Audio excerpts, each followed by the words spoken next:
নমস্কাৰ মই চন্দ্ৰকমল স্বাগতম জনাইছো আপোনালোকক এই ইউটিউব চেনেলটোলৈ আজিৰ ভিডিঅ'টোত আমি স্যালাৰি ক্যালকুলেশন কেনেকৈ কৰা হয় শিকিম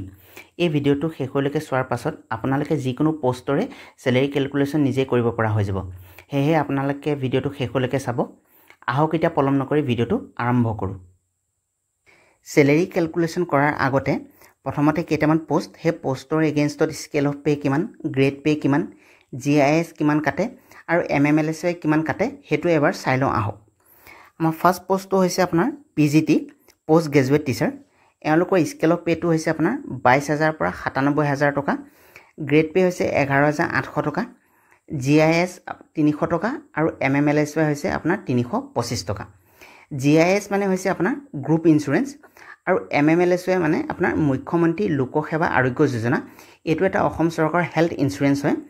যদি হে আপুনি এই হেল্থ ইনস্যুৰেন্সটো লব নিবিচাৰে তেতিয়া আপোনাৰ স্যালাৰি পাই 325 টকাটো মানে MMLSY যিমান টকা ডিডাক্ট কৰে সেই পইচাটো ডিডাক্ট নকৰে আৰু যদি হে আপুনি লয় তেতিয়া আপোনাৰ স্যালাৰি পৰা এই পইচাটো ডিডাক্ট কৰিব নেক্সট আমাৰ পোষ্ট হৈছে গ্ৰেজুৱেট টিচাৰ আপোনাৰ স্কেল অফ পেটো 14000 পৰা 70000 টকা গ্ৰেড পেটো 8700 টকা GIS আপোনাৰ ডিডাক্ট কৰে 200 টকা আৰু MMLSY 225 টকা upper primary teacher scale of পেটো 14000 পৰা 70000 টকা গ্ৰেড পে 8700 টকা GIS 200 টকা আৰু MMLSY ডিডাক্ট কৰে আপোনাৰ 225 টকা আপাৰ প্ৰাইমেৰী টিচাৰ আৰু গ্ৰেজুৱেট টিচাৰৰ scale of pay grade pay GIS আৰু MMLSY সেম হয় তাৰ পিছত আমাৰ LP টিচাৰৰ স্কেল অফ পেটো 14000 পৰা 70000 গ্ৰেড পেটো আপোনাৰ 7400 টকা GIS 200 টকা আৰু MMLSY 225 টকা জুনিয়ৰ এসিস্টেন্টৰ কাৰণে স্কেল অফ পেটো আপোনাৰ 14000 পৰা 70000 টকা গ্ৰেড পেটো আপোনাৰ 6200 টকা GIS 200 টকা আৰু MMLSY 225 টকা সেকশন এসিস্টেন্টৰ কাৰণে স্কেল অফ পেটো আপোনাৰ 14000 পৰা 70000 টকা গ্ৰেড পে 5600 টকা GIS 200 টকা আৰু MMLSY ডিডাক্ট কৰে আপোনাৰ 225 টকা ড্ৰাইভাৰ পোষ্টৰ বাবে স্কেল অফ পেটো আপোনাৰ 14000 পৰা 70000 টকা আৰু গ্ৰেড পেটো 5200 টকা GIS 200 টকা ডিডাক্ট কৰে MMLSY 225 টকা আৰু গ্ৰেড 4 যেটো আপোনাৰ পিয়ন চকীদাৰ পোষ্টটো আছে তেওঁলোকৰ স্কেল অফ পেটো আপোনাৰ 12000 পৰা 52000 টকা গ্ৰেড পেটো 3900 টকা GIS কাটে আপোনাৰ 100 টকা আৰু MMLSY ডিডাক্ট কৰে আপোনাৰ 125 টকা এতিয়া এগেটা যে scale of pay grade pay মই এনেকে আপোনাৰ স্লাইডত দেখাইছো যেতিয়া এটা এডভাৰটাইজমেন্ট ৰিলিজ হয় হে পোষ্টৰ এগেইনষ্টত হে এডভাৰটাইজমেন্টত তা যি পোষ্ট থাকে হে পোষ্টৰ এগেইনষ্টত আপোনাৰ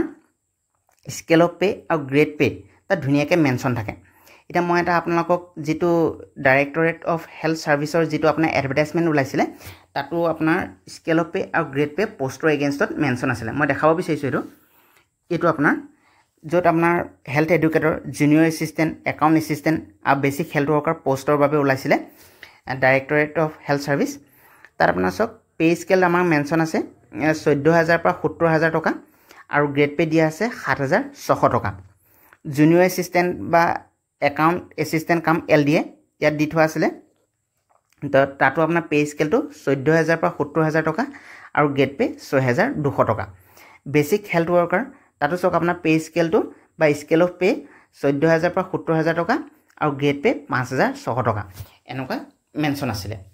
তো আপুনি যদি যিকোনো এটা পোষ্টৰ তাত আপুনি পে স্কেল বা স্কেল অফ পেটো আৰু গ্ৰেড পেটো জানে তেতিয়া আপুনি যিকোনো পোষ্টৰে আপুনি প্ৰথম স্টাৰ্টিং স্যালাৰি কিমান হ'ব আপুনি ক্যালকুলেশন কৰিব পাৰিব আহক এতিয়া আমি গ্ৰেজুৱেট টিচাৰ এজনে কিমান টকা স্যালাৰি পায় ইন হেণ্ড আৰু গ্ৰছ স্যালাৰি কিমান হয় ডিডাকশন কিমান হয় এবাৰ ভালদৰে চাই লওঁ তেতিয়া আপোনালোকে হেতু ধুনিয়াকে শিকি লৈ পিনে আপোনালোকে যিকোনো পোষ্টৰ কাৰণে প্ৰথম স্টাৰ্টিং স্যালাৰি কিমান হ'ব ক্যালকুলেশন কৰিব পাৰিব এই স্যালাৰি ক্যালকুলেশনটো আমাৰ এজন গ্ৰেজুৱেট টিচাৰে কিমান টকা ইন হেণ্ড পায় আৰু গ্ৰছ স্যালাৰি কিমান হয় ডিডাকশন কিমান হয় হেতু চাম আৰু আপোনালোকে এটো ভালদৰে বুজি পোৱাৰ পিছত আপোনালোকে যিকোনো পোষ্টৰ বাবে গ্ৰছ স্যালাৰি ডিডাকশন আৰু নেট স্যালাৰি মানে ইন হেণ্ড কিমান টকা পাব ধুনিয়াকে উলিয়াব পাৰিব এতিয়া গ্ৰেজুৱেট টিচাৰ এজনৰ স্কেল অফ পে হয় আপোনাৰ 14000 পৰা 70,000 টকালৈ আৰু গ্ৰেড পে হয় আপোনাৰ 8,700 টকা এতিয়া আমাৰ ইয়াত স্কেল অফ পে 14,000 লিখা আছে যেতিয়া আপুনি প্ৰথম চাকৰিত জয়েন কৰিব চাকৰিত জয়েন কৰাৰ পিছত আপোনাৰ স্কেল অফ পে য'ৰ পৰা ষ্টাৰ্ট হৈছে তাৰ পৰা আপোনাৰ ক্যালকুলেশন ষ্টাৰ্ট হ'ব এতিয়া প্ৰথম আপুনি চাকৰিত জয়েন কৰিলে আপোনাৰ স্কেল অফ পে হ'ব আপোনাৰ 14,000 টকা গ্ৰেজুৱেট টিচাৰৰ বাবে 14,000 টকা আৰু এই 70,000 টকাটো হৈছে ম্যাক্সিমাম যেতিয়া আপোনাৰ ইনক্ৰিমেন্ট লাগে জুলাই মাহত প্ৰত্যেক বছৰৰ জুলাই মাহত আপোনাৰ ইনক্ৰিমেন্ট লাগে 3% আৰু ইনক্ৰিমেন্ট লগাৰ পিছত এই এমাউন্টটো আপোনাৰ 14,000 টো বাঢ়ি এনেকৈ গৈ থাকিব ক্ৰমান্বয়ে আৰু ম্যাক্সিমাম কিমান হ'বগে পাৰিব 70,000 টকা হ'ব এটো হৈছে আপোনাৰ হেকানে ইয়াত আপোনাৰ স্কেল অফ পে 14,000 টকা আৰু গ্ৰেড পে 8,700 টকা এই দুটাক একেলগে আমাৰ কম বেসিক পে এই দুটাক স্কেল অফ পে আৰু গ্ৰেড পে এই দুটাক একেলগে বেসিক পে বুলি কয় ইয়াত চক মই লিখি থোৱা আছে বেসিক পে বুলি আৰু আমাৰ এজন গ্ৰেজুৱেট টিচাৰ বেসিক পে প্ৰথম ষ্টাৰ্টিং কিমান হয় 22,700 টকা এটো হৈছে আমাৰ বেসিক পে 22,700 টকাটো আমাৰ বেসিক পে হয় এজন গ্ৰেজুৱেট টিচাৰ প্ৰথম ষ্টাৰ্টিং তাৰ পিছত এলাউন্সেস ডিয়াৰনেস এলাউন্সেস এটো সময়ত আপোনাৰ অসম চৰকাৰৰ ডিয়াৰনেস এলাউন্সেস হৈছে আপোনাৰ 58% দি আছে এটা 58% কি আপোনাৰ কিহত দিয়ে বেসিক পে ওপৰত দিয়ে এটো দিয়ে তো 58% আপোনাৰ বেসিক স্যালাৰি ওপৰত দিয়ে এতিয়া আমি প্ৰথম আমাৰ বেসিক পে কিমান আছে 22,700 টকা তাৰ আপুনি 58% যদি উলিয়ে তেতিয়া আপোনাৰ এমাউন্ট আহিব 13,164 টকা এটো হৈ যাব আপোনাৰ দিয়ে তাৰ পিছত আহিব আপোনাৰ হাউস এণ্ড এলাউন্সেস মই ইয়াত হাউস এণ্ড এলাউন্সেস আপোনাৰ 8% ধৰি কৰিছো হাউস এণ্ড এলাউন্সেস আপোনাৰ 7% আছে 8% আছে আৰু 10% আছে এটা 7% টো হৈছে আপোনাৰ ৰুৰেলৰ বাবে আপোনাৰ যদি অফিসটো আপুনি যদি জবটো ৰুৰেল এৰিয়াত কৰে তেতিয়া আপোনাৰ হাউস এণ্ড এলাউন্সেস আহিব আপোনাৰ 7% যদিহে আপোনাৰ আৰবান এৰিয়া পৰে মানে টাউন এৰিয়া হয় তেতিয়া আপুনি 8% পাব হাউস এণ্ড এলাউন্সেস আৰু 10% টো আপোনাৰ গুৱাহাটীত যদি আপোনাৰ পোষ্টিং হয় বা গুৱাহাটীত আপুনি চাকৰি কৰে তাত আপুনি হাউস এণ্ড এলাউন্সেস আপোনাৰ 10% পাব এতিয়া আমাৰ হাউস এণ্ড এলাউন্সেস আপোনাৰ কি হয় এটো বেসিক পে ওপৰতে হ'ব তে 8% দি আমি বেসিক পে মানে 22,700 তাৰ যদি আমি 8% লওঁ তেতিয়া আমাৰ আহিব কিমান 1,816 रुपीस আহিব আপোনাৰ হাউস এণ্ড এলাউন্সেস তাৰ পৰা আহিলে আপোনাৰ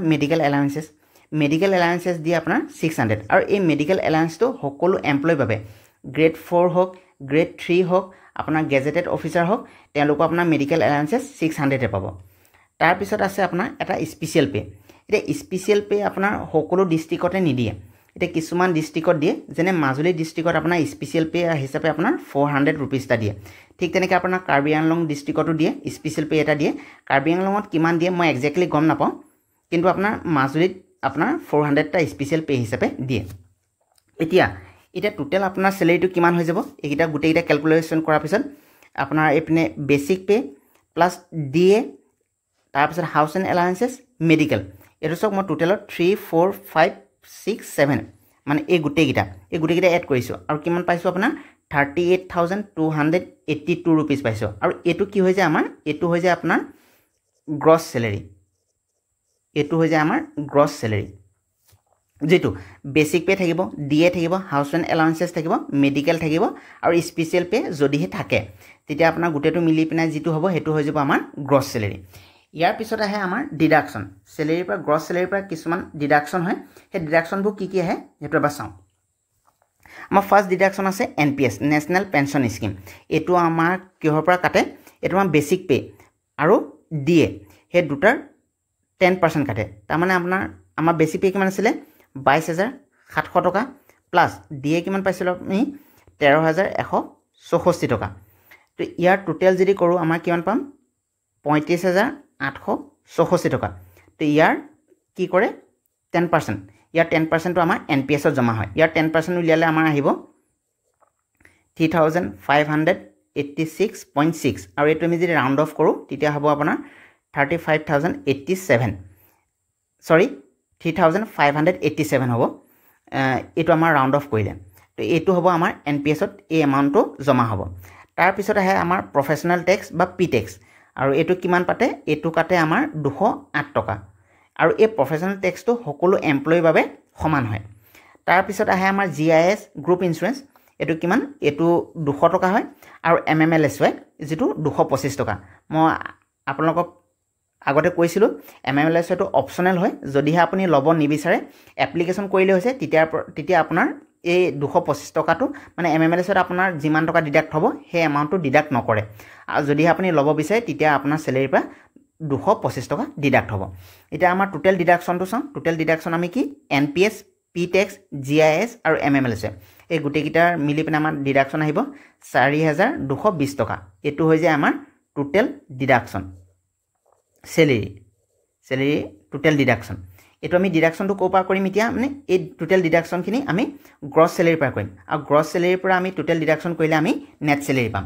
এতিয়া চাওক আমাৰ গ্ৰছ চেলেৰী কিমান আছিলে 38,282 এইটো আছিলে আমাৰ গ্ৰছ চেলেৰী ডিডাকশ্যন আমাৰ কিমান আহিলে 4,220 এতিয়া এইটো যদি আমি যে ডিডাক্ট কৰোঁ আমাৰ কিমান আহে 34,062 rupees আহে আমাৰ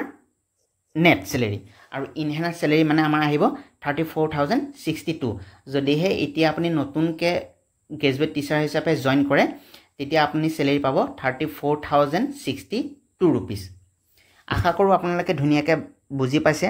আপোনালোকে এতিয়া যিকোনো পোষ্টৰ বাবে গ্ৰেড পে আৰু স্কেল অফ পে সেই দুটা চাই পিনে ধুনীয়াকৈ নিজৰ চেলেৰী কেলকুলেশ্যন কৰিব পাৰিব যদি ভিডিঅ'টো চাই ভাল পালে লাইক কৰিব চেনেলটো ছাবস্ক্ৰাইব কৰিব ধন্যবাদ